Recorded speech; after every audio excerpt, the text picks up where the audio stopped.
Now the weekly special English program, American Stories. Long ago, in a very olden time, there lived a powerful king. Some of his ideas were progressive, but others caused people to suffer. One of the king's ideas was a public arena as an agent of poetic justice. Crime was punished or innocence was decided by the result of chance. When a person was accused of a crime, his future would be judged in the public arena. All the people would gather in this building. The king sat high up on his ceremonial chair. He gave a sign. A door under him opened. The accused person stepped out into the arena. Directly opposite the king were two doors. They were side by side, exactly alike. The person on trial had to walk directly to these doors and open one of them. He could open whichever door he pleased. If the accused man opened one door, out came a hungry tiger, the fiercest in the land. The tiger immediately jumped on him and tore him to pieces as punishment for his guilt. The case of the suspect was thus decided. Iron bells rang sadly. Great cries went up from the paid mourners, and the people, with heads hanging low and sad hearts, slowly made their way home. They mourned greatly that one so young and fair, or so old and respected, should have died this way. But if the accused opened the other door, there came forth from it a woman, chosen especially for the person. To this lady he was immediately married in honor of his innocence.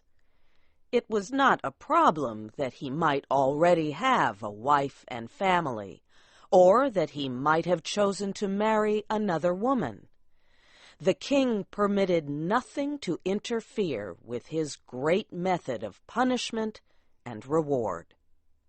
Another door opened under the king, and a clergyman, singers, dancers, and musicians joined the man and the lady. The marriage ceremony was quickly completed. Then the bells made cheerful noises. The people shouted happily, and the innocent man led the new wife to his home, following children who threw flowers on their path. This was the king's method of carrying out justice. Its fairness appeared perfect.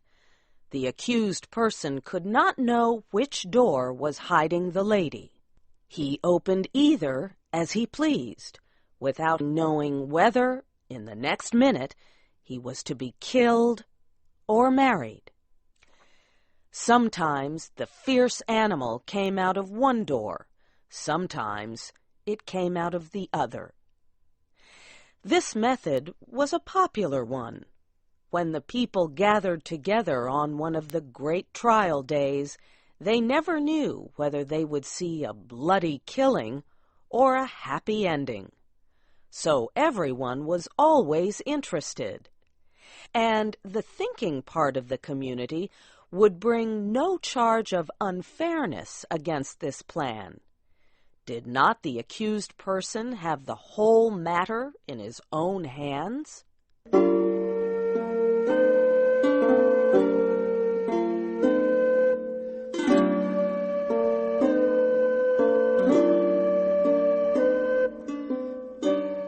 The king had a beautiful daughter, who was like him in many ways. He loved her above all humanity. The princess secretly loved a young man who was the best-looking and bravest in the land. But he was a commoner, not part of an important family. One day, the king discovered the relationship between his daughter and the young man. The man was immediately put in prison. A day was set for his trial in the king's public arena. This, of course, was an especially important event. Never before had a common subject been brave enough to love the daughter of the king. The king knew that the young man would be punished, even if he opened the right door, and the king would take pleasure in watching the series of events, which would judge whether or not the man had done wrong in loving the princess.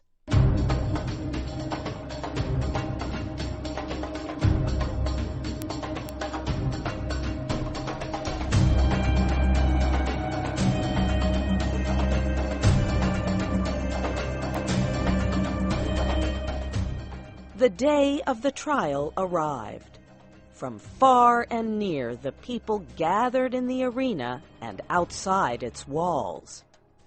The king and his advisers were in their places opposite the two doors.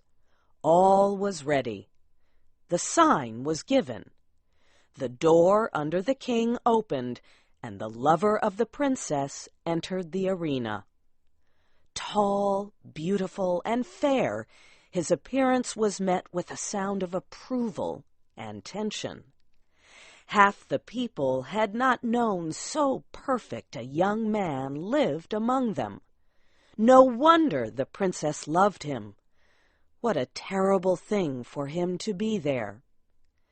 As the young man entered the public arena, he turned to bend to the king. But he did not at all think of the great ruler. The young man's eyes instead were fixed on the princess, who sat to the right of her father. From the day it was decided that the sentence of her lover should be decided in the arena, she had thought of nothing but this event. The princess had more power, influence, and force of character than anyone who had ever before been interested in such a case. She had done what no other person had done. She had possessed herself of the secret of the doors. She knew behind which door stood the tiger and behind which waited the lady. Gold and the power of a woman's will had brought the secret to the princess. She also knew who the lady was. The lady was one of the loveliest in the kingdom. Now and then the princess had seen her looking at and talking to the young man. The princess hated the woman behind that silent door. She hated her with all the intensity of the blood passed to her through long lines of cruel ancestors. Her lover turned to look at the princess. His eye met hers as she sat there, paler and whiter than anyone in the large ocean of tense faces around her. He saw that she knew behind which door waited the tiger and behind which stood the lady. He had expected her to know it. The only hope for the young man was based on the success of the princess in discovering this mystery. When he looked at her, he saw that she had been successful, as he knew she would succeed. Then his quick and tense look asked the question, "Which?" It was as clear to her as if he shouted it from where he stood. There was not time to be lost. The princess raised her hand and made a short, quick movement toward the right. No one but her lover saw it. Every eye but his was fixed on the man in the arena. He turned, and with a firm and quick step, he walked across the empty space. Every heart stopped beating. Every breath was held. Every eye was fixed upon that man. He went to the door on the right and opened it.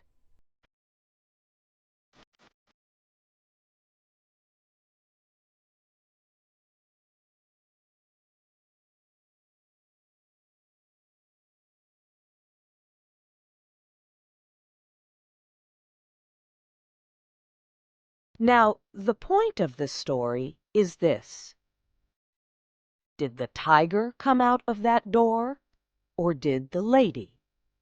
The more we think about this question, the harder it is to answer. It involves a study of the human heart. Think of it not as if the decision of the question depended upon yourself, but as if it depended upon that hot-blooded princess, her soul at a white heat under the fires of sadness and jealousy. She had lost him, but who should have him? How often in her waking hours and in her dreams had she started in wild terror and covered her face with her hands?